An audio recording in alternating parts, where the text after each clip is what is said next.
હાલમાં મહેરબાન પોલીસ અધિક્ષક શ્રીનાઓની સૂચના આધારે જે ટ્રાફિકની ડ્રાઈવ રાખવામાં આવેલ છે તેમાં નડિયાદ શહેરના અગત્યના પોઈન્ટ ઉપર ટ્રાફિક પોલીસ દ્વારા કડક વાહન ચેકિંગ કરવામાં આવી રહેલ છે.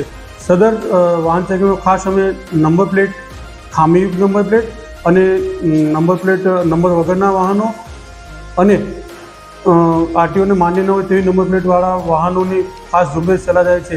નડિયાદની પ્રજાજનોને અમારે તાકીદ કરવી છે કે પોલીસની કામગીરીમાં સહકાર આપે અને જો આરટીઓના નિયમોનું પાલન નહીં કરવામાં આવે તો તેઓ વિરુદ્ધ કાયદેસરની અને દંડાત્મક કાર્યવાહી કરવામાં આવશે.